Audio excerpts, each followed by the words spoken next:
RPTED numéro 30, expérience. Ben, je pense que la chose la plus basique à voir sur l'expérience, c'est tout simplement que je vais faire une mise en garde qui date d'il y a quelques années, en tout cas sur un constat auquel je suis arrivé, et je vais vous le donner. Vous êtes meneur de jeu, vous êtes joueur, vous êtes débutant ou non, etc., etc.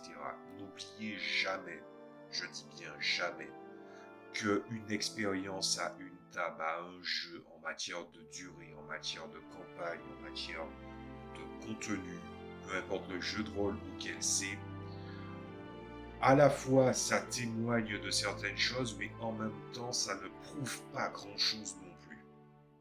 Ce que je veux dire par là, c'est que une expérience n'est jamais qu'une certaine accumulation d'expériences, d'informations, de choses qui, en substance, ne seront jamais recrachées par des joueurs qui vont tenter des fois de le valider, tout en sachant que chaque personne vit une partie de jeu de rôle différemment.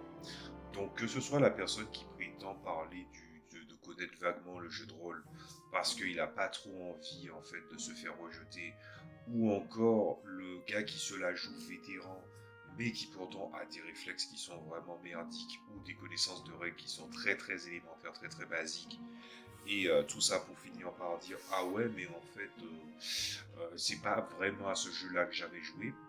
Voilà, les deux me sont arrivés. Je peux juste vous dire, faites très très attention quand des gens viennent étaler leur rapport d'expérience là-dessus. C'est quelque chose que j'applique au quotidien, c'est le fait que je présente mon expérience, mais mon expérience n'est jamais que mon expérience, avec mes intuitions, avec la sagesse, avec mon sens de l'analyse, et qu'il ne faut pas me prendre non plus pour argent comptant. Ça, c'est toute une révérence pour pouvoir dire tout ça, mais tout le monde n'a pas ce réflexe.